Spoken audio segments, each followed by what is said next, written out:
وبركاته. السلام عليكم ورحمة الله وبركاته. maxay soo wadaa maanta bariir Huh? maxay soo wadaa bariir maxay soo wadaa maantay maantay bariir bariir maxay soo waxay wadaa soo maantay wado I maantay bariir can't waxay wait to soo wado see Abaya I Yasmin. can't wait to see Abaya Yasmin.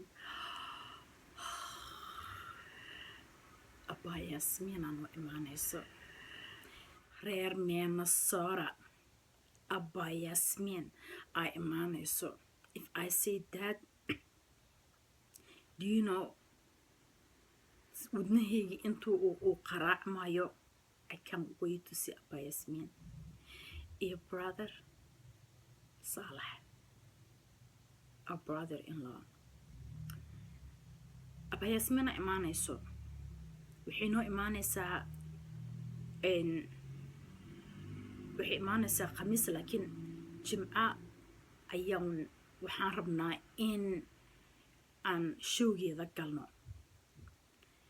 oo aan galnay showgiiye iisheg maxay ahayto showgii aan galnay. I don't know.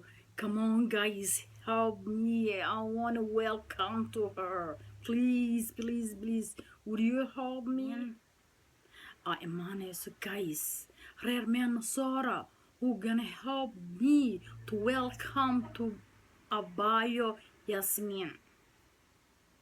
Meeqaas imaan doonto? Showgeeda halkay ku qaban doontaa?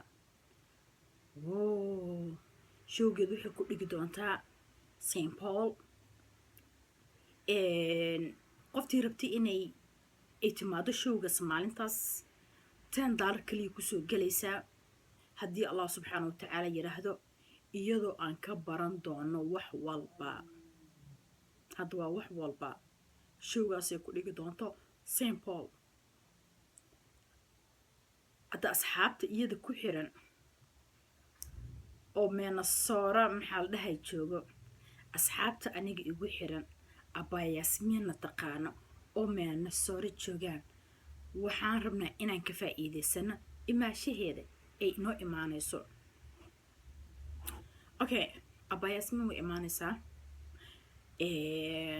waxay imaanaysaa this month November 27 at 6 o'clock ayuu meet oo dhacaa showgeeda. 6 o'clock. It's not gonna take like more than 2 or 3 hours depending inta say dadka ay ku yimaadaan.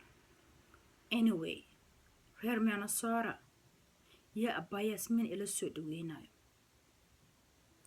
aniga waxaan ku jiraa qabanqaabadii. hadda waxaan haystaa wiigan iyo next week. marka next week khamiis intaan la gaana arbaco waa inaan hawsheeda joojiyaa, laakiin inta ka horeyso waa inaan usii diyaar garooba Abaya Yasmin. so intii rabto inay ka faa'iidaysato oo rabto inay timaado showga Abayo, because waxaa maanta aan ka faa'iidayno waxay tahay raashinkii. aniga waan iska joojiyey quraacdii caadiga ahayd iyo cashadii caadiga ahayd.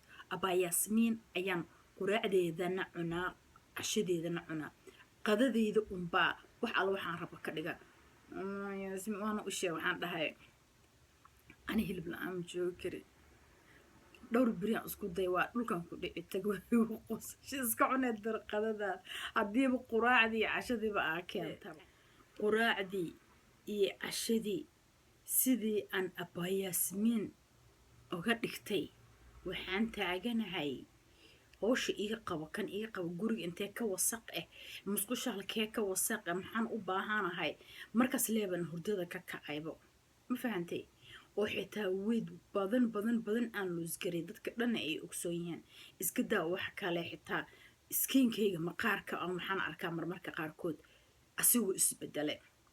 wax kalena iskuma bedeline, waa intii aan daba raacay, iyadii aan daba socday, waxyaabihii ina dhahda sameeya isticmaala.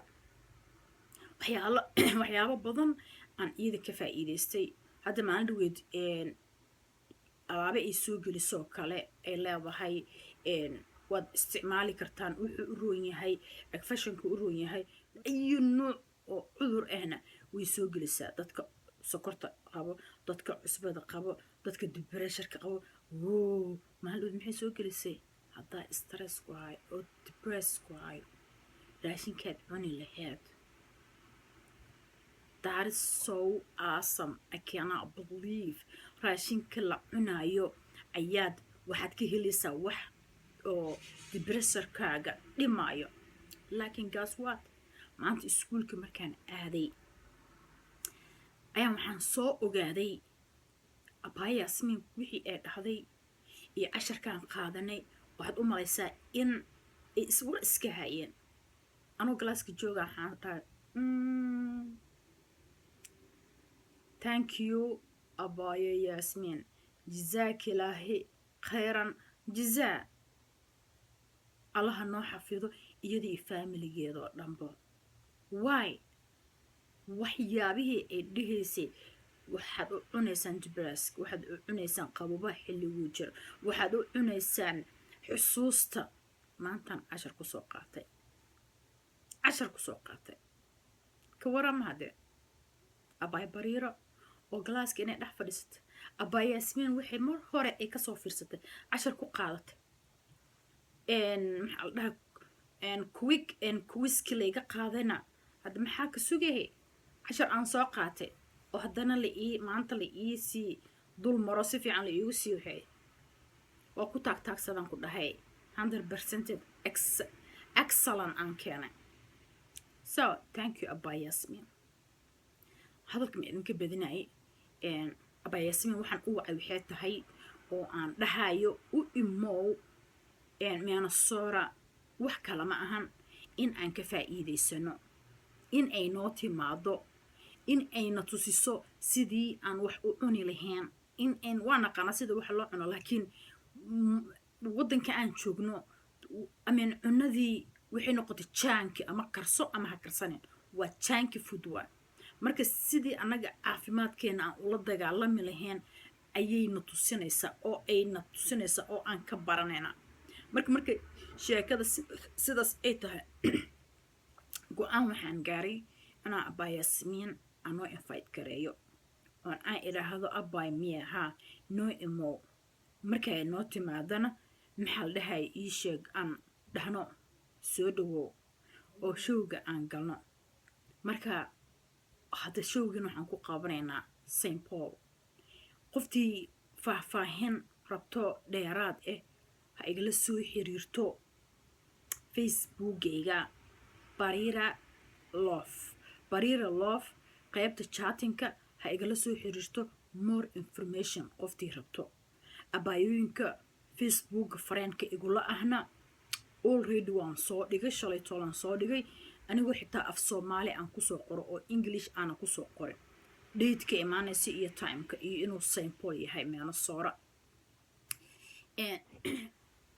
qoftii marka rabto in ay ogaato adresskii aan soo qaaday waan delete gareeyay marka maadaama aan delete gareeyo oo accident ahaan ay gacanta iiga dhacday marka waxaan rabaa in aan waco adresska hadda inuu iigu jiraan u malaynayay telefoonka somehow wuu iga tirtirmay laakiin waan wacaa markaan waco ayaan haddii Allah subxaanahu watacaala yiraahdo maxay ahayd qoftii rabto in ay showga ay timaado oo ay ka faa'iideysato abaayo $10 maanta lacag ma ahan maxay ahayd $10 waxa waaye waxa anaga aan inoo sameynayso un baa lagu qabanaa qoftii rabta inay showga timaado haddo showga Facebookgayga Barira Love ayay iga soo adgareynaysaa markay iga soo adgarayso wixii i weydiinaysaa haddii Allah subxaanahu watacaala yiraahdo adresskii iyo meeshii adresskii ay i weydiinaysaa haddii Allah subxaanahu watacaala yiraahdo iyo qoftii u baahan more information qoftii u baahan oo kale meeshaas inbox ayaa igala soo xiriiraysaa oo qaybta chattingka maxay ahayd meeshaasaad fariinta iigu soo qoraysaan haddaan isla markii aan idinkaga soo jawaabayo ha iga xumaanina waayo waxaan hayaa howl badan ayaan qabanayaa marka insha Allah haddee abaayo yaasmiin way soo socotaa. hadda weelkan noqo dadka ka qayb qaadanayo soo dhaweynta abaayo kana faa'iideysan doono. hadda reer isku ognahay soo dhaweyntii abaayo yaasmiin oo ka dhici doonto St. Paul, Minnesota. taariikhdu ay tahay bishan 27 saacaduna ay tahay 6 galabnimo. adresska qoftii rabto ha igala soo xiriirto facebookgayga Bariira Love. ha soo adgarayso qaybta chattingka ha iga soo weydiiso. insha allah intaan dib dambe isaga kulmi doono maxaan isku ognahay meesha ka kac aan maxaa la dhahay abaayo soo dhaweyne qaar badan oo badan ayaan idin rajeynaa. I love you so much.